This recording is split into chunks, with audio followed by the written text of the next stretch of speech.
السلام علیکم ورحمۃ اللہ وبرکاتہ۔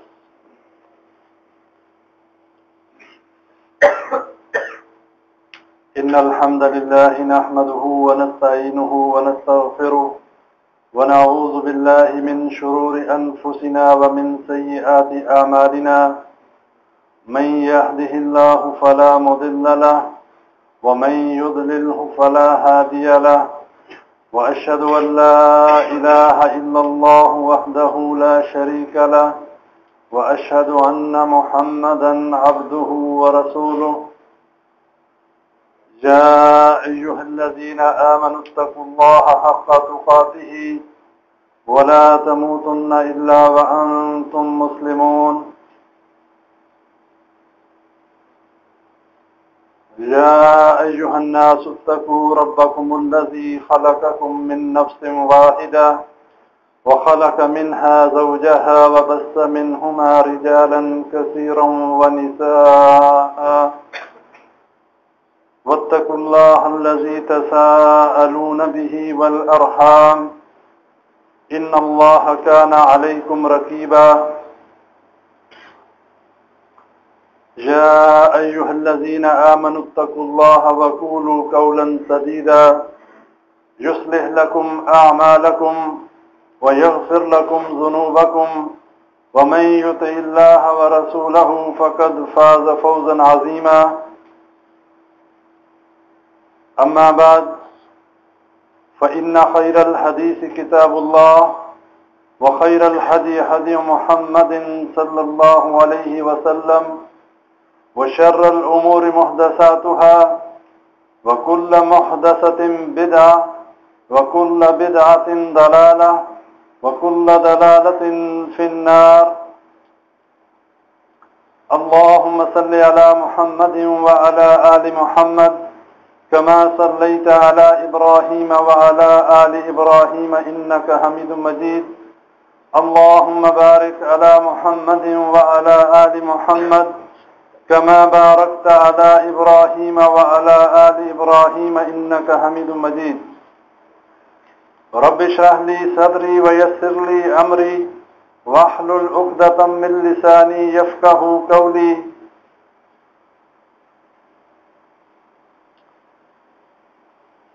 تمام تعریفیں اللہ مالک الملک کے لیے جو ہمارا خالق و مالک، ہمارا مشکل کشا اور حاجت روا ہے.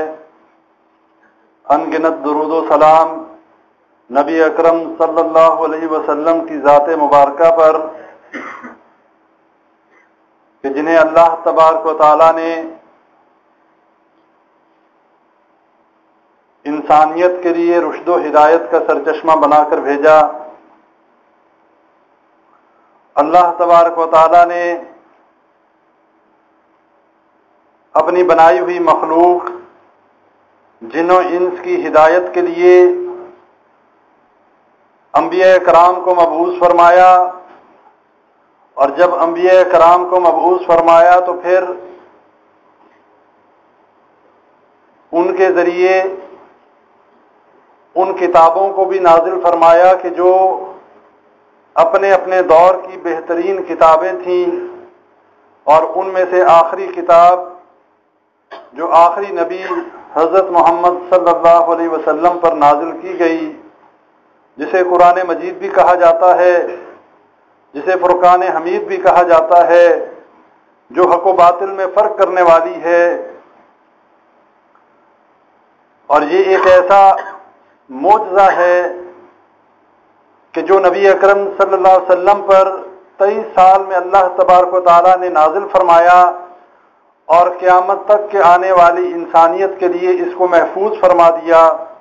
اب جو چاہے اس سے ہدایت کو حاصل کر لے، جو چاہے اس کے اسباق پر عمل کرتے ہوئے اپنی زندگی کو بدل لے، اور جو چاہے اپنی عیش و عشرت میں زندگی بسر کرتا رہے، گمراہیت میں اور ضلالت میں اپنی زندگی کو اور اپنے وقت کو برباد کر دے. آج کا موضوع قرآن مجید کی اس سورہ مبارکہ کے حوالے سے ہے جو ہم میں سے، میرا حسن ظن ہے کہ کوئی بھی ایسا شخص نہیں ہوگا کہ جسے یہ سورت یاد نہ ہو. اور یہ ایسی سورت ہے جسے ہم اپنی ہر نماز کی ہر رکعت میں پڑھتے ہیں، جسے ام الکتاب بھی کہا جاتا ہے، جس کا مشہور نام فاتحہ ہے. اور فاتحہ کہتے ہیں کسی چیز کے کھولنے کو، جو چیز کھولنے والی ہو. جیسے کہا جاتا ہے افتح الباب، کہ دروازہ کھولو. اسی طرح قرآن مجید کو جب کھولا جاتا ہے تو یہ قرآن مجید کا آغاز اور افتتاح کرنے والی صورت ہے، اور قرآن کی جو ہے بالکل آغاز میں ترتیب کے لحاظ سے پہلی صورت ہے.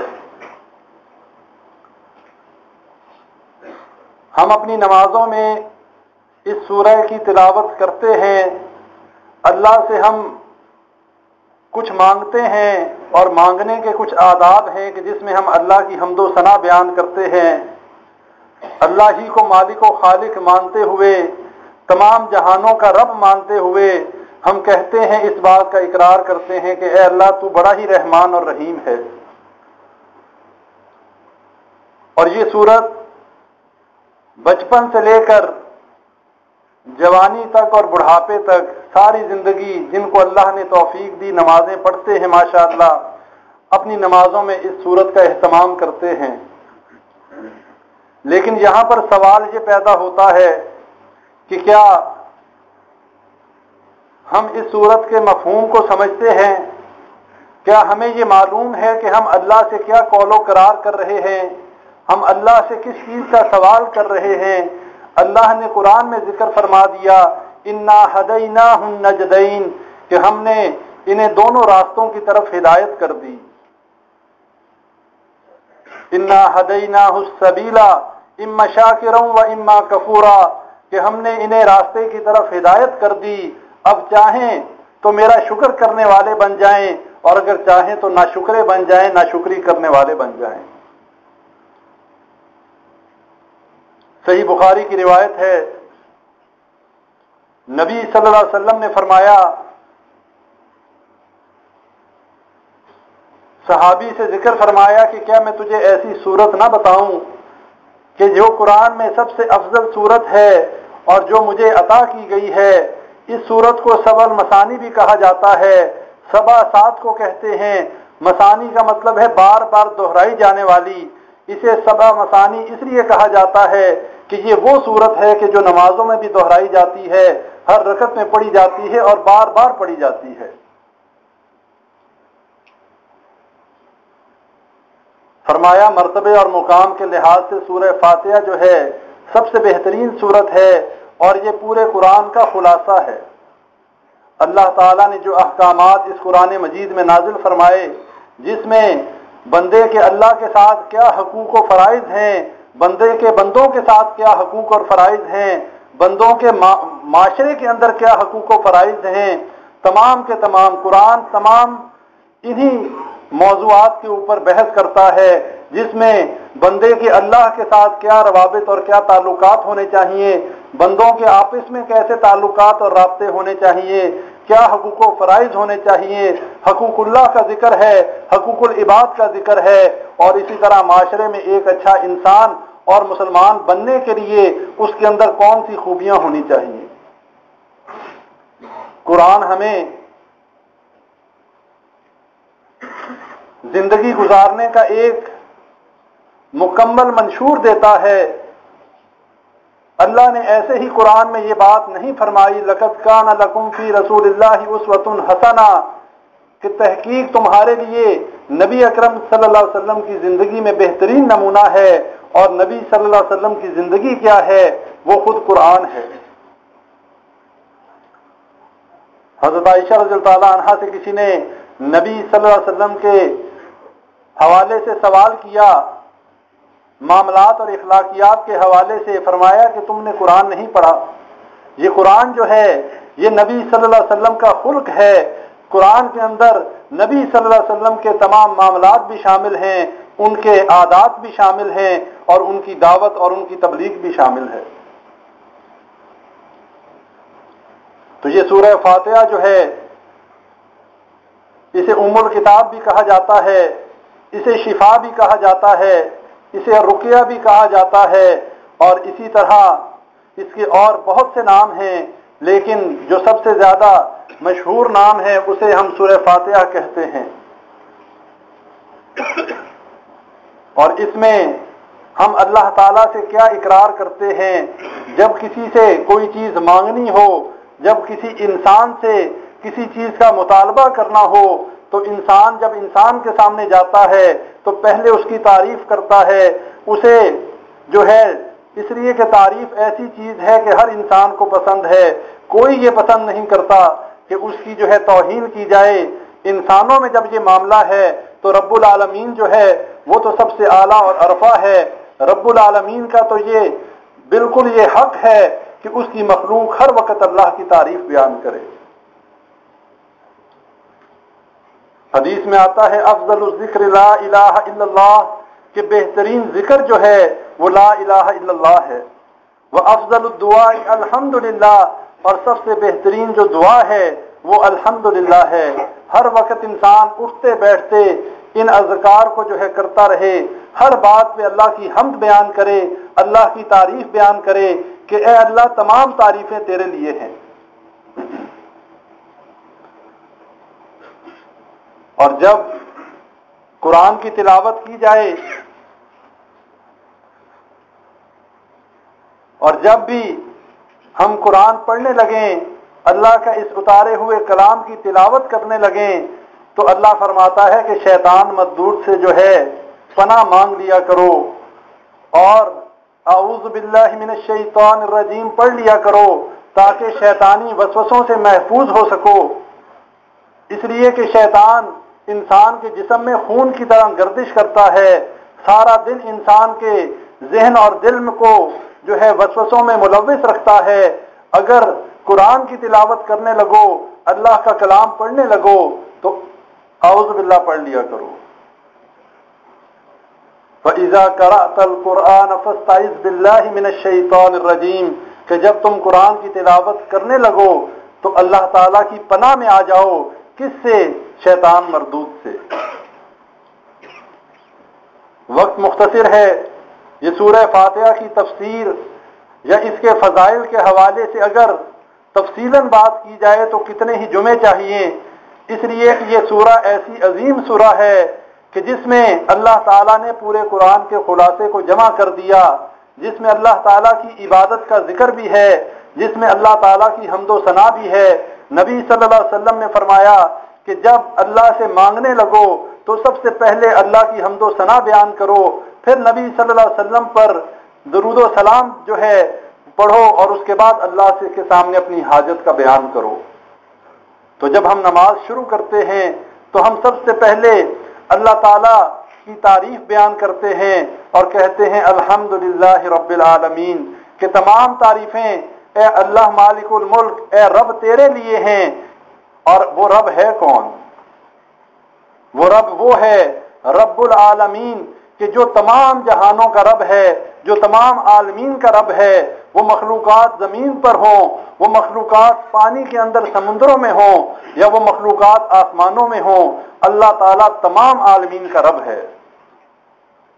رب کہتے ہیں مالک کو، رب کہتے ہیں پالنے والے کو، رب کہتے ہیں کسی کا اچھے طریقے سے نشو و نما کرنے والے کو، جیسے ہم اپنے والدین کے بارے میں قرآن ہی میں اللہ نے ہمیں یہ دعا سکھلائی ہے، رب ارحمہما کما ربیانی صغیرا، کہ اے اللہ ہمارے ماں باپ پر رحم فرما، کن پہ؟ ہمارے پالنے والوں پر، اس لیے کہ جیسے اللہ تمام مخلوقات کا رب اور پالنے والا ہے، اسی طرح اللہ تعالیٰ نے ماں باپ کو جو ہے یہ ذمہ داری دی ہے کہ وہ بھی اولاد کو جو ہے پالتے ہیں، اور اللہ تعالیٰ نے دنیا کے اندر ماں باپ کو ذریعہ بنایا ہے اپنی اولاد کی اچھی پرورش کرنے کا، ان کی ضرورتوں کا خیال رکھنے کا اور ان کے رزق کا، کہ انہیں کھلاتے ہیں، ان کی اچھی تربیت کرتے ہیں، اسی لیے ماں باپ کو بھی رب کہا گیا۔ لیکن اس ربوبیت کا تعلق جو ہے اللہ مالک الملک والی ربوبیت کے ساتھ نہیں، بلکہ اس کا جو ہے لغوی معنی اور اس کا مجازی جو معنی ہے وہ یہ ہے کہ وہ اپنے بچوں کو پالتے ہیں۔ رب ارحمہما کما ربیانی صغیرا، کہ اے ہمارے رب ہمارے ماں باپ پر رحم فرما، کہ جیسے انہوں نے ہمیں اچھے طریقے سے انہوں نے ہمیں پالا ہے۔ اور یہ بات صحیح ہے، ہر بندہ جانتا ہے کہ ہمارے ماں باپ ہمیں کس طریقے سے پالتے ہیں اور ہم اپنی اولادوں کو کس طریقے سے پال رہے ہیں۔ یہ رب العالمین کا فضل و کرم ہے کہ جس نے اولاد کی نعمت انسانوں کو دی اور پھر ان کے دلوں میں ان کے لیے ایسی محبت ڈال دی کہ وہ اپنی اولاد کو کسی مشکل میں دیکھ نہیں سکتے۔ تو جو ماں باپ کے جن کے دلوں میں اللہ نے یہ محبت ڈالی ہے، اس رب کا کیا کہنا ہے کہ وہ اپنی مخلوق کے ساتھ کتنی محبت کرتا ہوگا۔ الحمدللہ رب العالمین، تمام تعریفیں اے رب العالمین تیرے لیے کہ جو تمام جہانوں کا رب ہے۔ اور جب یہ اقرار ہم کر لیتے ہیں، ہم اللہ کی تعریف بیان کرتے ہیں، حدیث میں آتا ہے، ترمذی کی روایت ہے، اللہ نے اس سورہ فاتحہ کو اپنے اور اپنے بندے کے درمیان تقسیم کر دیا۔ جب کوئی بندہ یہ کہتا ہے الحمدللہ رب العالمین، تو اللہ بھی جواب دیتا ہے، اللہ کہتا ہے میرے بندے نے میری تعریف بیان کی، بندے نے میری تعریف بیان کی۔ ہم کہتے ہیں الحمدللہ رب العالمین، تمام تعریفیں اللہ رب العالمین کے لیے جو تمام جہانوں کا رب ہے، اور اللہ جواب میں کہتا ہے حمدنی عبدی، کہ میرے بندے نے میری تعریف، میری حمد بیان کی۔ پھر ہم کہتے ہیں الرحمن الرحیم، کہ اللہ تو ہی مہربان ہے، تو ہی رحم کرنے والا اور انتہائی مہربان ہے۔ رحمان اور رحیم جو ہیں یہ اللہ تعالیٰ کی صفات ہیں۔ اللہ تعالیٰ رحیم بھی ہے، رحمان بھی ہے۔ مفسرین جو ہے اس کی تفسیر میں کہتے ہیں کہ اللہ تعالیٰ کی رحمانیت کی صفت جو ہے یہ عام ہے، تمام دنیا پہ اللہ تعالیٰ رحم کرنے والا ہے، بغیر کسی تخصیص کے کہ یہ مسلمان ہے، یہ ہندو ہے، یہ سکھ ہے۔ اللہ تعالیٰ نے تمام انسانوں کو پیدا کیا، اللہ تعالیٰ تمام کو رزق دیتا ہے، یہ اللہ تعالیٰ کی رحمان کی صفت ہے۔ لیکن رحیم کے بارے میں فرمایا کہ یہ حشر کے دن، قیامت کے دن اللہ تعالیٰ کی خصوصی صفت ہے جو صرف اللہ کے فرما بردار بندوں کے لیے اور اللہ تعالیٰ کے ان مواحد بندوں کے لیے ہوگی کہ جو اللہ کے حکموں کے مطابق اپنی زندگیوں کو بسر کرتے رہے۔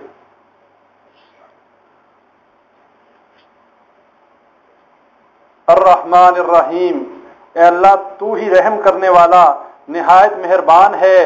اور جب ہم یہ بھی اللہ کی حمد بیان کرتے ہیں، اللہ کی ثنا بیان کرتے ہیں، اللہ تعالیٰ اس کے جواب میں کہتا ہے کہ میرے بندے نے میری ثنا بیان کی۔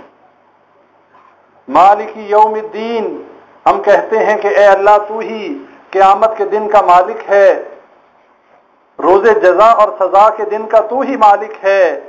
اللہ جواب میں کہتا ہے مجدنی عبدی، میرے بندے نے میری بزرگی بیان کی۔ اللہ نے اس صورت کو بندے اور اپنے درمیان میں تقسیم کر لیا۔ اور بھائیو یہاں پر سمجھتے چلیں، صرف لفظی معنی سمجھنے کا جو ہے فائدہ نہیں ہے۔ جب ہم یہ بات کہتے ہیں مالک یوم الدین، اے اللہ تو ہی روزے جزا اور سزا کا مالک ہے، تو قیامت کے دن کا مالک ہے، اور ہم اس بات کا اقرار کرتے ہیں، اس پر ایمان لاتے ہیں کہ اللہ نے قیامت کے دن ہمارا حساب و کتاب کرنا ہے، تو پھر ہماری زندگی اسی روش پر بسر ہونی چاہیے کہ جس میں ہم جب قیامت کے دن اللہ کے سامنے پیش ہوں تو کم از کم ہمیں شرمندگی کا سامنا نہ کرنا پڑے، اور دنیا میں ہم یہ اقرار کرتے رہیں، اپنی نمازوں کی ہر رکعت میں ہم یہ اقرار کرتے رہیں کہ اللہ ساری تعریفیں تیرے لیے ہیں، تو رحمان بھی ہے، تو رحیم بھی ہے، تو قیامت کے دن کا مالک بھی ہے۔ لیکن اس کے بعد ہم اپنی عبادات میں شرک کرتے رہیں، یا ہم اللہ کے لیے عبادات کریں ہی نہ، ہم اللہ کو یاد ہی نہ کریں، ہم نمازیں پڑھیں ہی نہ، یا ہم اللہ کے حکموں کے مطابق زندگی نہ گزاریں، بلکہ زندگی اس طریقے سے گزاریں کہ جیسے ہر وہ انسان جو شیطان کا دوست ہے، جو اپنی خواہشات کے مطابق زندگی گزارتا ہے، ہم ویسے زندگی گزارنے والے ہوں۔ نمازوں میں تو ہم اللہ تعالیٰ کو رب بھی مانیں، اللہ تعالیٰ کو غفور الرحیم بھی مانیں، اللہ تعالیٰ کو تمام جہانوں کا مالک و خالق بھی مانیں، اللہ تعالیٰ کو مشکل کشا اور حاجت روا بھی مانیں، لیکن ہمارا عمل جو ہے وہ اس کے خلاف ہو، ہمارے قول و فعل میں تضاد ہو، ہماری زبان کچھ کہے، ہمارا عمل کچھ کہے۔ اور جب ہم اللہ تعالیٰ کی حمد و ثنا بیان کر لیتے ہیں، اس کے بعد پھر ہم اللہ سے کچھ چیزوں کا جو ہے مطالبہ کرتے ہیں، اللہ سے ہم کچھ سوال کرتے ہیں، اور یہ ان باتوں کے بعد اللہ کہتا ہے کہ میرا بندہ جو مجھ سے مانگے گا میں اس کو عطا کروں گا۔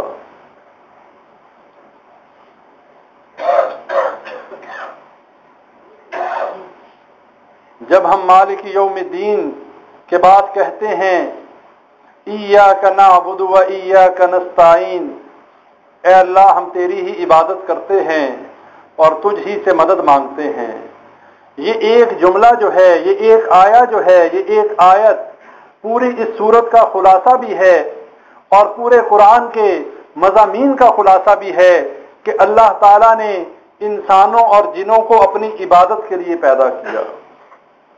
وَمَا خَلَقْتُ الْجِنَّ وَالْإِنسَ إِلَّا لِيَعْبُدُونَ، اللہ فرماتا ہے کہ میں نے جنوں اور انسانوں کو اپنی عبادت کے لیے پیدا کیا۔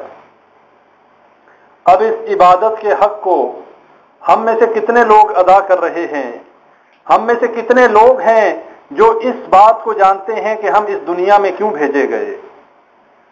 اللہ نے ہماری تخلیق کا مقصد تو یہ بتایا کہ میں نے اپنی عبادت کے لیے بندوں کو، انسانوں کو اور جنوں کو پیدا کیا، لیکن ہم میں سے کتنے لوگ ہیں جو اللہ کی عبادت میں اپنا وقت صرف کرتے ہیں، اور کتنے لوگ ہیں جن کی زندگی جو ہے دنیاوی معاملات میں، کاروبار میں، ملازمتوں میں، اپنی اولاد کے مستقبل بنانے میں، دولت کو اکٹھا کرنے میں، اس دنیا کی مادی خوشیاں اکٹھی کرنے کے لیے، اس دنیا کی 30-40 سالہ زندگی کی آسائشیں اکٹھی کرنے کے لیے گزر جاتی ہے، اور انہیں پتہ بھی نہیں چلتا کہ موت کا فرشتہ کب آ گیا۔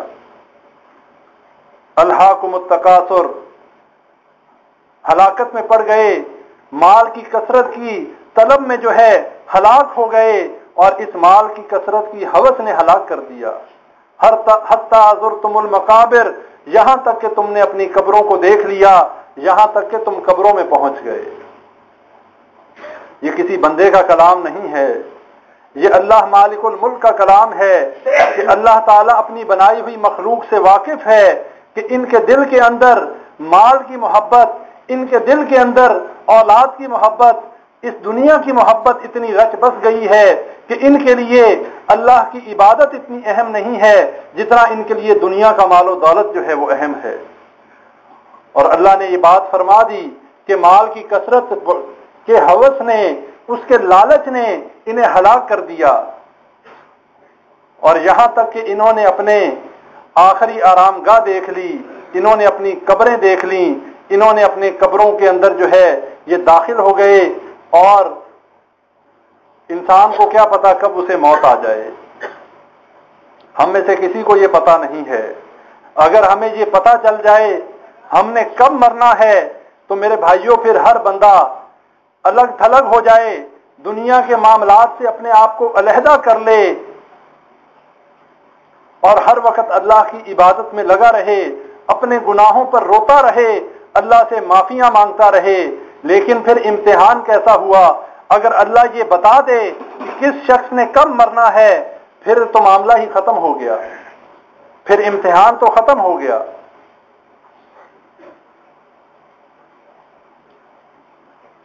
بنی اسرائیل میں ایک عورت اس وقت اللہ نے انسانوں کی عمریں بہت زیادہ رکھی، 800 سال، 1000 سال۔ ایک عورت کا بچہ جو ہے فوت ہو گیا 400-500 سال کی عمر میں، اور وہ اس کے اوپر افسوس کر رہی، رو رہی کہ میرا بیٹا جوانی میں فوت ہو گیا۔ اس وقت کے نبی نے اس عورت کو یہ حوصلہ دینے کے لیے کہا کہ تو اپنے بچہ جو کہ 400-500 سال کا تھا اس کے اوپر آنسو بہا رہی ہے۔ ایک امت ایسی آنے والی ہے جن کی عمریں ہی 50-60 سال کے درمیان ہوں گی۔ وہ عورت بڑی حیران ہوئی، پوچھا کہ کیا وہ جو امت آئے گی وہ گھر بنائیں گے؟ اس عورت کو یہ تعجب ہوا، اور اسی تعجب میں اس نے پوچھا کہ کیا وہ گھر بنائیں گے؟ تو جواب دیا گیا کہ وہ گھر ہی نہیں بنائیں گے بلکہ ایسے عالی شان گھر بنائیں گے کہ جو اس سے پہلے کسی نے نہ بنائے ہوں۔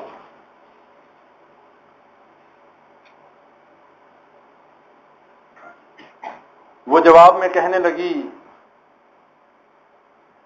کہ اگر میں اس امت میں ہوتی تو یہ 50-60 سال تو میں سجدے سے سر ہی نہ اٹھاتی، اور آج ہم ہیں کہ ہماری زندگیاں کتنی گزر چکی، اور ان ساری زندگیوں میں ہم نے کتنے سجدے کیے ہیں۔ اس عورت کو یہ تعجب تھا، اتنی کم عمر والی جو امت ہوگی انہیں گھروں کی کیا ضرورت ہے؟ اتنی کم عمر تو جو ہے ایک سجدے میں گزر جائے، انہیں گھر بنانے کی ضرورت کیا ہے؟ انہیں مال و دولت کی دوڑ میں ملوث ہونے کی ضرورت کیا ہے؟ لیکن بتایا گیا کہ نہیں، وہ تو ایسے عالی شان گھر اور ایسی بلڈنگیں بنائیں گے۔ آپ کے مشاہدے میں ہے یہاں پر یہ جو بڑے بڑے ٹاور اور بڑی بڑی بلڈنگیں آپ دیکھ رہے ہیں، کیا اس سے کسی کو اندازہ ہوتا ہے کہ ہم نے مرنا ہے؟ کوئی یہ عقیدہ رکھتا ہے کہ ہم نے مرنا ہے؟ زبان سے چاہے ہم اقرار کرتے رہیں، لیکن ہمارا عمل یہ نہیں کہتا کہ ہم نے مرنا ہے، بلکہ ہم اپنی دنیا کو جنت بنانے کے لیے ایسے عالی شان محلات تعمیر کر رہے ہیں، ایسی بلڈنگیں بنا رہے ہیں اور ایسی پلاننگ کر رہے ہیں کہ اسے زلزلہ نقصان نہ پہنچا سکے، طوفان کے نقصان سے بچ جائے، اس کی زندگی، اس کی لائف اتنی ہو، یہ شاک پروف ہو۔ بھائیو، یہ اللہ کی زمین ہے، ہم جتنی مرضی پلاننگ کر لیں، ہم جتنی مرضی مضبوط بلڈنگیں بنا لیں، اللہ کے ایک کن کہنے سے، اللہ کے ایک اشارے سے یہ زمین تہو بالا ہو سکتی ہے۔ اگر قوم لوط جو ہے ان کی پوری بستی کو اللہ اٹھوا کر آسمانوں پر لے جا سکتا ہے اور وہاں سے پٹک سکتا ہے، تو ہماری اوقات کیا ہے؟ ہمیں اللہ کے ڈر سے جو ہے غافل نہیں ہونا چاہیے، اللہ کے عذاب سے بے فکر نہیں ہونا چاہیے، اس لیے کہ اللہ کا عذاب بڑا ہی شدید ہے۔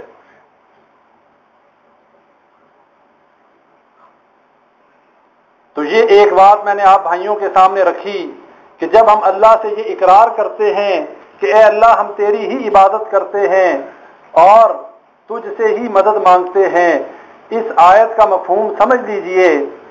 عبادت صرف جسمانی مالی عبادت کا نام نہیں ہے، عبادت کا مفہوم بڑا وسیع ہے۔ نماز پڑھنا، روزہ رکھنا، زکوٰۃ دینا، حج ادا کرنا، کوئی شک نہیں کہ یہ عبادات کی بڑی اعلیٰ قسمیں ہیں، لیکن عبادت کا مفہوم اس سے بہت وسیع ہے، اور وہ مفہوم یہ ہے کہ انسان اپنی ساری زندگی اللہ کے حکموں کے تابع کر دے، اس کا مطلب جو ہے، اس کا مفہوم عبادت ہے کہ انسان کی زندگی ایسے بسر ہو، کوئی کام اس سے ایسا سرزد نہ ہو کہ جو اللہ کے حکموں کے خلاف ہو۔ انسان کی 24 گھنٹے کا جو دن ہے، اس کے اندر وہ کوئی ایسا کلمہ منہ سے نہ نکالے جو اللہ تعالیٰ کی ناشکری والا ہو، اور اپنی ساری زندگی کو اللہ کے حکموں کے مطابق گزارنا، یہ عبادت ہے۔ اور جو شخص یہ سمجھتا ہے کہ میں نے نماز پڑھ لی، میں نے روزہ رکھ لیا، میں نے صدقہ اور خیرات کر لیا، میں نے حج کر لیا، لیکن اس کے بعد اس کی زندگی میں کوئی تبدیلی نہیں آتی، حج کر لیا لیکن اس سے پہلے بھی جو ہے تارک صلاۃ تھا، نمازوں میں غفلت برتنے والا تھا، اور حج کرنے کے بعد بھی وہی معاملہ ہے، حج کرنے سے پہلے بھی لوگوں کے ساتھ بد اخلاقی کرتا تھا، لوگوں کو گالم گلوچ کرتا تھا، برے برے القابات سے بلاتا تھا، ان کی عزت کے ساتھ کھیلتا تھا، حج کر کے آنے کے بعد بھی یہی کرتا ہے۔ اور بھائیوں، یہ بات سمجھ لیں، اگر آپ یہ دیکھنا چاہتے ہیں آپ کی عبادت قبول ہوئی کہ نہیں ہوئی، آپ کا حج قبول ہوا کہ نہیں ہوا، اس کا بڑا آسان طریقہ ہے، اور وہ طریقہ یہ ہے، جب کوئی شخص حج کر کے آئے اور حج کر کے آنے کے بعد اس کی زندگی بدل جائے، وہ ان تمام حرام کاموں سے بچ جائے، منکرات سے اپنے آپ کو بچا لے، سمجھ لیں اس کا حج قبول ہو گیا۔ اور اگر حج کرنے سے پہلے بھی حرام کھانے والا تھا، لوگوں کے مال پہ جو ہے ڈاکہ ڈالنے والا تھا، لوگوں کی عزتوں کے اوپر حملہ کرنے والا تھا، لوگوں کی غیبتیں کرنے والا تھا، لوگوں کے حق اپنا مال سمجھ کے کھا جاتا تھا، اور اللہ کی عبادت میں غفلت کرنے والا تھا، تو میرے بھائیوں، ایسے حج جو ہیں کوئی فائدہ نہیں دیا کرتے۔ یہ انسان کی اپنی تسلی کے لیے تو ٹھیک ہے کہ میں نے حج کیا ہے، لوگ مجھے حاجی صاحب کہیں گے، لیکن اس کی زندگی میں جو حج کا مقصد تھا اس نے اس کو نہیں سمجھا۔ یا ایھا الذین آمنوا لم تقولون ما لا تفعلون، اللہ فرماتا ہے اے ایمان والو، وہ بات کیوں کہتے ہو جو کرتے نہیں۔ کبر مقتا عند اللہ ان تقولوا ما لا تفعلون، اور اللہ کے نزدیک بہت برا ہے وہ شخص جو کہتا ہے اس پر عمل نہیں کرتا، جس کے قول و فعل میں تضاد ہے، جو کہتا کچھ ہے کرتا کچھ ہے، جس کے اندر منافقت ہے، جو اللہ کو رب مانتے ہوئے نمازوں میں اقرار کرتے ہوئے کہ اے اللہ تو ہی میرا رب ہے، تو تمام جہانوں کا پالنے والا ہے، اے اللہ میں تیری ہی عبادت کرتا ہوں اور تجھ ہی سے مدد مانگتا ہوں، اقرار تو یہ کرتا ہے، سجدہ غیر اللہ کو جا کے کرتا ہے، غیر اللہ کے نام پر جا کے نظر و نیاز دیتا ہے، غیر اللہ کو حاجت روا اور مشکل کشا مانتا ہے۔ اور غیر اللہ کیا ہے؟ اللہ کے علاوہ ہر چیز غیر اللہ ہے۔ اللہ کے علاوہ وہ کوئی بھی ہو، وہ کوئی بزرگ ہو، وہ کوئی صحابی ہو، وہ کوئی امام ہو، وہ کوئی ولی ہو، وہ کوئی نبی ہو، تمام غیر اللہ ہے۔ کوئی یہ اپنے ذہن میں نہ رکھے کہ اگر بزرگ سے مانگنا شرک ہے، بزرگ کی عبادت کرنا شرک ہے، تو شاید نبی کی عبادت کرنا شرک نہ ہو۔ انبیاء کرام مبعوث ہی اسی لیے کیے گئے کہ لوگوں کو بندوں کی عبادت سے نکال کر اللہ کی عبادت کی طرف بلائیں۔ وَلَقَدْ بَعَثْنَا فِي كُلِّ أُمَّةٍ رَسُولًا أَنِ اعْبُدُوا اللَّهَ وَاجْتَنِبُوا الطَّاغُوتَ۔ اللہ فرماتا ہے ہم نے ساری امتوں میں ہر امت میں نبی مبعوث فرمائے، ان کی دعوت کیا تھی؟ أَنِ اعْبُدُوا اللَّهَ، ایک اللہ کی عبادت کرو، وَاجْتَنِبُوا الطَّاغُوتَ، اور طاغوت سے پرہیز کرو، طاغوت سے اعراض کرو، طاغوت سے اجتناب کرو۔ طاغوت کیا ہے؟ طغیان سے ہے، سرکش کو بھی کہتے ہیں، حد سے بڑے ہوئے کو بھی کہتے ہیں۔ اور اللہ کے علاوہ جس کی اللہ کے علاوہ عبادت کی جا سکے یا جس کی اللہ کے ساتھ عبادت کی جا سکے، تمام کے تمام طاغوت ہیں۔ اس میں شیطان بھی شامل ہے، اس میں یہ حجر اور یہ شجر بھی شامل ہیں، اس میں درخت اور پتھر بھی شامل ہیں، اس میں قبریں بھی شامل ہیں، اس میں مزارات بھی شامل ہیں۔ میرے بھائیوں، اگر عبادت کرتے ہو صرف اللہ کی تو پھر ان تمام عبادتوں کو چھوڑنا ہوگا۔ اگر اللہ کے سامنے یہ اقرار کرتے ہو ایاک نعبد و ایاک نستعین، کہ اے اللہ میں تیری ہی عبادت کرتا ہوں اور تجھ ہی سے مدد مانگتا ہوں، ہی کے ساتھ بی کا کوئی کنسر نہیں ہے، ہی کا مطلب صرف اللہ ہے۔ اگر یہ کہا جاتا یا اس کا مفہوم یہ ہوتا کہ اے اللہ میں تیری بھی عبادت کرتا ہوں، اس کا مطلب ہے اللہ کے علاوہ کسی اور کی بھی کرتا ہوں، ایسا نہیں ہے۔ اے اللہ میں صرف تیری ہی عبادت کرتا ہوں، تیرے علاوہ کسی کی نہیں کرتا۔ اے اللہ تجھ ہی سے مدد مانگتا ہوں، تجھے ہی مشکل کشا اور حاجت روا سمجھتا ہوں، تیرے علاوہ کسی کو نہیں سمجھتا۔ یہ ہے وہ توحید جو اس آیت کے اندر اللہ نے اس سورہ کا خلاصہ رکھا۔ ہماری عبادات، ہمارے تمام معاملات، ہمارا صدقہ خیرات، ہماری زکوٰۃ، ہر چیز کا جو ہے مستحق جو ہے ہمارا رب ہے کہ ہم اپنے رب کے لیے یہ تمام کام کریں۔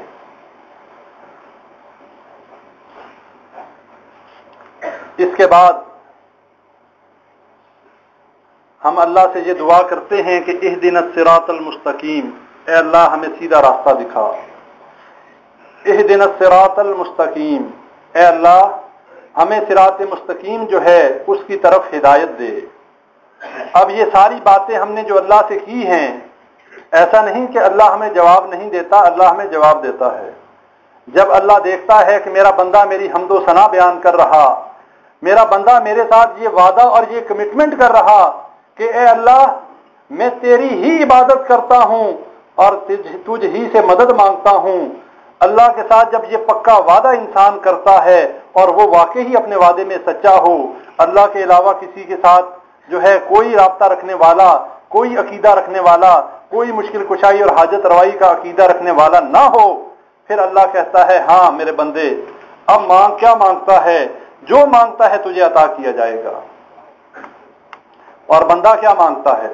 بندہ بینک بیلنس مانگتا ہے، بندہ کوٹھی مانگتا ہے، بندہ گاڑی مانگتا ہے، بندہ شہرت مانگتا ہے، بندہ قبیلے اور برادری میں اعلیٰ اور عرفہ مقام مانگتا ہے، نہیں۔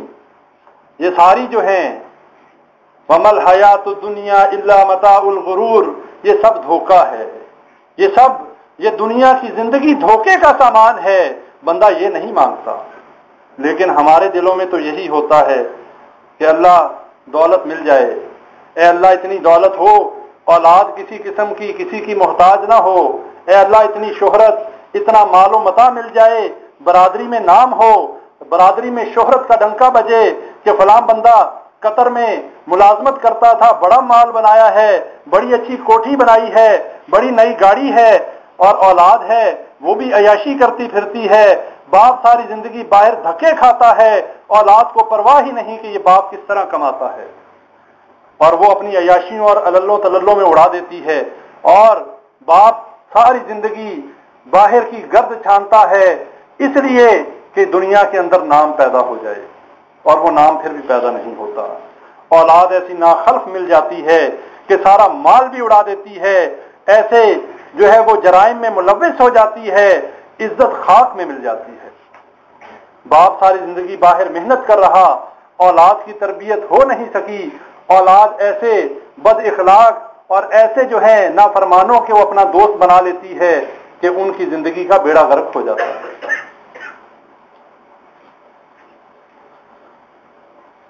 ہم کیا مانگتے ہیں اللہ سے؟ ہم کوٹھی اور بینک بیلنس نہیں مانگتے، ہم مانگتے ہیں صراط مستقیم۔ اہدنا الصراط المستقیم، اے اللہ ہمیں سیدھا راستہ دکھا۔ اللہ قرآن میں کہتا ہے انا ہدیناہ النجدین، ہم نے سیدھا راستہ دکھا دیا، ہم نے دونوں راستے دکھا دیے۔ یہ بھی قرآن کی آیت ہے، اللہ کہتا ہے ہم نے دونوں راستے دکھا دیے، اگر نیکی کی طرف جانا چاہتے ہو وہ بھی دکھا دیا، اگر شیطان کو دوست بنا کر اس کے پیچھے چلنا چاہتے ہو وہ بھی دکھا دیا۔ شیطان کے پیچھے چلو گے بازو پکڑ کے کوئی کھینچے گا نہیں کہ مت جاؤ، قرآن نازل کر دیا، نبیوں کو بھیج دیا، بتا دیا اللہ کی دوستی چاہتے ہو تو یہ راستہ ہے، شیطان کی دوستی چاہتے ہو تو یہ راستہ ہے۔ اللہ کو دوست بناؤ گے دنیا میں بھی کامیاب رہو گے اور آخرت میں جنت ملے گی، اور شیطان کو دوست بناؤ گے دنیا میں بھی ذلیل ہوگے اور آخرت میں کیا ملے گا؟ جہنم۔ فیصلہ ہمارا اپنا ہے۔ جب ہم اللہ سے کہتے ہیں کہ اے اللہ ہمیں سیدھا راستہ دکھا، پھر ہم کہتے ہیں کن لوگوں کا راستہ؟ صراط الذین انعمت علیہم، اے اللہ ان لوگوں کا راستہ کہ جن کے اوپر تیرا انعام ہوا۔ ہم نے آگے پھر اللہ تعالیٰ نے ہمیں طریقہ بتا دیا مانگنے کا کہ مانگنا کیا ہے، ہم نے سیدھا راستہ مانگنا ہے، صراط مستقیم کا سوال کرنا ہے، اور پھر کیا کون سا صراط مستقیم اسے بھی ڈیفائن کر دیا، واضح کر دیا۔ وہ راستہ کہ جن کے اوپر وہ بندے چلے کہ جن کے اوپر تیرا انعام ہوا۔ وہ کون لوگ تھے؟ نبیین، صدیقین، شہداء، صالحین، یہ وہ لوگ ہیں جن پہ اللہ نے انعام کیا۔ ہم نے وہ راستہ مانگا ہے جو نبیوں کا راستہ، جو صدیقین کا راستہ، جو شہیدوں کا راستہ، جو صالحین کا راستہ، ہم اس راستے کا سوال کرتے ہیں، اور اس راستے سے ہم اللہ کی پناہ میں آتے ہیں۔ غیر المغضوب علیہم ولا الضالین، اے اللہ ان لوگوں کے راستے پہ نہ چلائیں جن پر تیرا غضب ہوا یا جو گمراہ ہوئے۔ وہ کون لوگ ہیں؟ وہ یہ یہود و نصارہ۔ مفسرین اس آیت کی تفسیر میں فرماتے ہیں کہ یہاں پر مغضوب سے اور ضالین سے مراد یہ دو قومیں ہیں، ایک یہود اور دوسری نصارہ۔ وہ مغضوب کیوں ہوئے؟ یہود جو ہیں ان پہ اللہ کا غضب اس لیے ہوا کہ وہ جانتے بوجھتے ہوئے قرآن کی اور اپنی کتابوں کا علم رکھتے ہوئے جب اس کتاب کو اللہ نے نازل فرما دیا، انہیں معلوم تھا یہ برحق کتاب ہے، اور ان کی اپنی کتابوں میں بھی اس قرآن کی اور نبی صلی اللہ علیہ وسلم کی تصدیق ہوتی تھی، انہوں نے جانتے بوجھتے ہوئے انکار کیا، اللہ کی آیات سے کفر کیا، نبی صلی اللہ علیہ وسلم پر ایمان نہیں لائے، اپنے نبیوں پر ایمان نہیں لائے، اپنے کتاب کے مسئلوں کو بدل دیا۔ اگر کوئی نیک امیر کبیر آدمی کوئی گناہ کرتا، کوئی جرم کرتا، اس کے لیے نیا کتابت کرتے، اپنی کتاب کا مسئلہ بدل دیتے، اور اگر کوئی مسکین غریب جرم کرتا اسے کڑی سے کڑی سزا دیتے۔ جو آج کل ہوتا ہے کہ کوئی امیر کوئی جرم کرے اس کو جرم سمجھا ہی نہیں جاتا، اور اگر کوئی غریب غلطی سے ضرورت کے تحت اس سے کوئی جرم ہو جائے وہ تمام امیروں کا جرم بھی اس کے سر ڈال دیا جاتا ہے۔ اور اسی طرح عیسائیوں کا بتایا کہ وہ گمراہ ہوئے۔ عیسائیوں کی مثال ایسی ہے، ان کے پاس علم نہیں تھا، بغیر علم کے عمل کرتے رہے، گمراہ ہو گئے۔ ہمیں ان دونوں چیزوں سے بچنا ہے، علم کے ہوتے ہوئے، جانتے بوجھتے ہوئے نہ ہمیں یہود و نصارہ کی روش پہ چلنا ہے، نہ ہمیں یہودیوں کی روش پہ چلنا ہے، نہ نصارہ کی۔ یہودی وہ تھے جن کے پاس صحیح تعلیم موجود تھی، انہوں نے انکار کیا، کفر کیا جانتے بوجھتے ہوئے، اور نصارہ عیسائی وہ تھے کہ جنہوں نے علم نہ ہونے کی وجہ سے گمراہ ہو گئے۔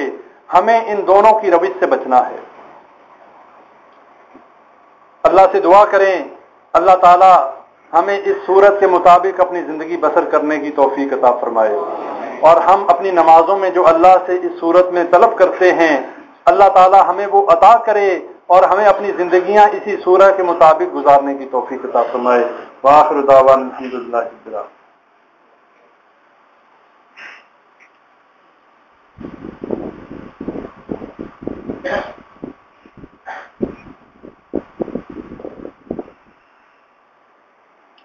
إن الحمد لله نحمده ونستعينه ونستغفره ونعوذ بالله من شرور أنفسنا ومن سيئات أعمالنا، من يهده الله فلا مضل له ومن يضلله فلا هادي له، وأشهد أن لا إله إلا الله وحده لا شريك له، وأشهد أن محمدا عبده ورسوله. أما بعد فإن خير الحديث كتاب الله، وخير الهدي هدي محمد صلى الله عليه وسلم، وشر الأمور محدثاتها، وكل محدثة بدعة، وكل بدعة ضلالة، وكل ضلالة في النار. آج کا خطبہ جمعہ سورہ فاتحہ کے فضیلت اور تفسیر کے حوالے سے تھا۔ مختصراً اس کا مفہوم میں نے آپ بھائیوں کے سامنے بیان کیا ہے اللہ کی توفیق سے، اور اس صورت میں ہم اللہ سے کیا مانگتے ہیں، کس چیز کا سوال کرتے ہیں اور کس چیز سے پناہ مانگتے ہیں، یہ آپ بھائیوں کے سامنے میں نے رکھا ہے۔ سورہ فاتحہ کے مسائل کے حوالے سے چند باتیں بیان کر کے انشاءاللہ بات کو ختم کرتا ہوں۔ سورہ فاتحہ وہ صورت ہے کہ جو نماز کی ہر رکعت میں پڑھی جاتی ہے اور پڑھی جانی چاہیے۔ صحیح بخاری کی روایت ہے، لا صلاۃ لمن لم یقرأ بفاتحۃ الکتاب، اس شخص کی نماز نہیں ہوتی کہ جو سورہ فاتحہ نہیں پڑھتا۔ لا صلاۃ یہاں پر عموم کا ذکر ہے، یہاں پر یہ ذکر نہیں ہے کہ اس کی باجماعت نماز نہیں ہوتی یا انفرادی نہیں ہوتی۔ لا صلاۃ لمن لم یقرأ بفاتحۃ الکتاب، اس شخص کی نماز نہیں ہوتی جو سورہ فاتحہ نہیں پڑھتا۔ اور مجھے امید ہے کہ تمام بھائی پڑھتے ہوں گے، لیکن اگر کوئی لا علمی کی وجہ سے اپنی نماز میں سورہ فاتحہ نہیں پڑھتا، اسے پڑھنی چاہیے، وہ خواہ امام کے پیچھے ہو، خواہ انفرادی نماز ہو یا خواہ جماعت کے ساتھ ہو۔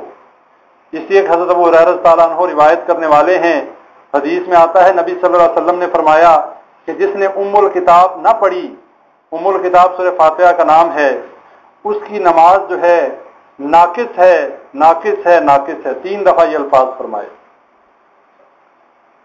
اور ایک اور روایت میں حضرت ابو ہریرہ تعالیٰ عنہ روایت کرنے والے ہیں، پوچھا اے اللہ کے نبی صلی اللہ علیہ وسلم، جب ہم امام کے پیچھے ہوتے ہیں تو کیا تب بھی ہم پڑھیں؟ تو نبی صلی اللہ علیہ وسلم نے فرمایا دل میں پڑھ لیا کرو۔ یعنی سورہ فاتحہ ایسی صورت ہے جو جماعت کے پیچھے اگر آپ جماعت سے نماز پڑھ رہے ہیں تب بھی پڑھنی ہے، اور جب آپ انفرادی نماز پڑھ رہے ہیں تب بھی پڑھنی ہے۔ جس میں کچھ لوگ کہتے ہیں کہ جب قرآن پڑھا جائے تو اس کو سنا جائے، کچھ نہ بولا جائے، بات صحیح ہے، لیکن جب تخصیص نبی صلی اللہ علیہ وسلم نے فرما دی، ہمیں سلف صالحین اور نبی صلی اللہ علیہ وسلم جو اس شریعت کو لانے والے ہیں، ہمیں ان کی بات پر عمل کرنا ہے، اور وہ عمل اسی طریقے سے ہے۔ اس میں تطبیق یہ ہے کہ سنا بھی جائے اور پڑھا بھی جائے۔ اب سنا کیسے جائے؟ جب امام کہتا ہے الحمدللہ رب العالمین، اسی لیے نبی صلی اللہ علیہ وسلم ہر آیت پر وقف کیا کرتے تھے اور ہر آیت کو علیحدہ علیحدہ پڑھا کرتے تھے۔ ہماری نمازوں میں چونکہ سکون نہیں ہوتا، ہم نے نماز 1 منٹ میں ختم کرنی ہوتی ہے، ہم نے آیتوں کے درمیان میں فصل نہیں کرنا ہوتا، اس وجہ سے ہمیں یہ بات سمجھ نہیں آتی۔ ورنہ جو سنت کے مطابق نبی صلی اللہ علیہ وسلم کے طریقے سے نماز پڑھائے تو ظاہری بات ہے وہ فصل کرے گا بین آیات میں، اور جب وہ آیتوں میں فصل کرے گا الحمدللہ رب العالمین کہہ کے رکے گا، مقتدی پیچھے جو ہے الحمدللہ رب العالمین پڑھے، الرحمن الرحیم کہے امام، مقتدی پیچھے الرحمن الرحیم کہے۔ اور اسی طرح جو دوسرا طریقہ ہے وہ سکتہ ہے، کہ جو سورہ فاتحہ پڑھنے کے بعد عموماً آپ نے دیکھا ہے کہ میں بھی سورہ فاتحہ پڑھنے کے بعد کچھ دیر رک جاتا ہوں، اسے سکتہ کہا جاتا ہے، اور یہ سنت ہے، یہ احادیث سے ثابت ہے کہ امام سورہ فاتحہ پڑھنے کے بعد تھوڑی دیر کے لیے وقف کرے تاکہ مقتدی جو ہیں وہ اپنی سورہ فاتحہ پڑھ لیں اور اس کے بعد پھر جو ہے اگلی سورت پڑھی جائے۔ یہ تو ایک مسئلہ ہو گیا، یہ بات اپنے ذہنوں میں رکھ لیں۔ صحیح بخاری صحیح مسلم متفقن علیہ احادیث موجود ہیں جو سورہ فاتحہ کے پڑھنے کے وجوب پر جو ہے دلالت کرتی ہیں۔ سورہ فاتحہ پڑھا کریں، ایسا نہ ہو ہم نمازیں پڑھتے رہیں بغیر سورہ فاتحہ کے اور ہماری نمازیں ہی نہ ہوں، تو اس سے بچنا بہت ضروری ہے، بہت ہی گھاٹے کا سودا ہے۔ اس کے بعد ایک اور مسئلہ ہے آمین بالجہر کا، اس کے بارے میں بھی صحیح احادیث ملتی ہیں۔ عبداللہ بن زبیر رضی اللہ تعالی عنہ جماعت کرانے والے، پیچھے صحابہ کرام نماز پڑھنے والے، اور جب ولدالین کہتے پوری مسجد جو ہے آمین سے گونجا کرتی تھی۔ اور اس کی فضیلت کیا ہے؟ آپ بھائیوں کو صحیح بخاری کی روایت ہے، اس آمین کے اونچے کہنے کی فضیلت کیا ہے؟ اس کی فضیلت یہ ہے کہ جب امام ولدالین کہتا ہے اور جب آمین کہا جاتا ہے، فرشتے بھی اس پر آمین کہتے ہیں، اور جس شخص کی آمین فرشتوں کی آمین سے مل گئی تو اس کے پہلے تمام گناہ معاف کر دیے جاتے ہیں۔ غفر لہ ما تقدم من ذنبہ کے الفاظ ہیں کہ اس کے پہلے تمام گناہ معاف کر دیے جاتے ہیں، کس کے؟ جس کی آمین فرشتوں کی آمین سے مل جائے۔ اور یہ بات بھی صحیح بخاری کی حدیث کے حوالے سے بیان کر رہا ہوں، کوئی میری اپنی بات نہیں ہے، کہ فرشتے امام کی آمین کے ساتھ آمین کہتے ہیں، اور جب مقتدی بھی آمین کہیں، جس کی آمین فرشتوں سے مل گئی اس کے پہلے گناہ معاف ہو گئے، اس سے بڑا اور کیا اچھا پیکج مل سکتا ہے؟ ہم یہ موقع کیوں ضائع کرتے ہیں؟ ماشاءاللہ اتنی تعداد جہاں ہوتی ہے لیکن بہت کم لوگ آمین کہتے ہیں۔ دوسری مساجد میں آپ جائیں دیکھیں، 10 لوگ بھی ہوں گے تو آمین سے مسجدیں گونجتی ہیں۔ کیوں؟ ہم سب اپنے گناہوں کو معاف کروانا چاہتے ہیں، ہم دین کے اندر کوئی ایجادات نہیں کرنا چاہتے۔ جب صحیح حدیث آ جائے، جب قرآن کا مسئلہ آ جائے، اچھا مسلمان وہ ہے اس کے مطابق عمل شروع کر دے۔ پھر اس کے بعد چونکہ چنانچہ بزرگ فلاں یہ چیزیں ہمارے لیے جائز نہیں ہیں۔ اس لیے میرے بھائیوں اس چیز کا خیال رکھیں، آمین بالجہر کا، سورہ فاتحہ پڑھنے کا، اور یہ وہ 7 آیات ہیں کہ جن کو سبع مثانی کہا جاتا ہے کہ بار بار دہرائی جانے والی آیات، اس کا نام ہے۔ تو بار بار دہرائی کیسے جائیں گی؟ جب نماز میں بار بار پڑھی جائیں گی تو دہرائی جائیں گی۔ اگر یہ نہ پڑھنا اس کا ضروری نہ ہوتا پھر اس کا نام سبع مثانی نہ ہوتا۔ اس لیے اللہ سے دعا کریں کہ اللہ تعالی ہمیں صحیح معنوں میں کتاب اللہ اور سنت رسول اللہ پر عمل کرنے والا بنائے، مجھے صحیح قرآن اور حدیث بیان کرنے کی توفیق عطا فرمائے، اور ہم سب کو اس پر عمل کرنے کی توفیق عطا فرمائے۔ اللہ سے دعا کریں اللہ تعالیٰ جتنے بیمار ہیں سب کو شفائے کاملہ عاجلہ نصیب فرمائے، جتنے بھائی پریشان ہیں، ہمارے ایک بھائی راشد بھائی ہیں ان کی کچھ مشکلات ہیں، کچھ ان کے ٹرانسفر کے مسئلے ہیں، اللہ تعالیٰ اس کو حل فرمائے، اور ہمارے جتنے بھائی پریشان ہیں اللہ تعالیٰ تمام کی پریشانیوں کو دور فرمائے، تمام کی نیک اور جائز حاجات کو پورا فرمائے۔ جتنے صاحب ایمان ہمارے آباء و اجداد سے اس دنیا سے جا چکے اللہ تعالیٰ سب کو جنت الفردوس میں جگہ عطا فرمائے۔ اللہ ہماری اولادوں کو نیک بنائے، اللہ تعالیٰ ہماری اولادوں کو ہمارے لیے صدقہ جاریہ بنائے، اور اللہ تعالیٰ ہمیں جب تک زندہ رکھے ایمان پر زندہ رکھے، جب ہمیں موت آئے تو مرتے وقت کلمہ نصیب فرمائے۔ ربنا تقبل منا انک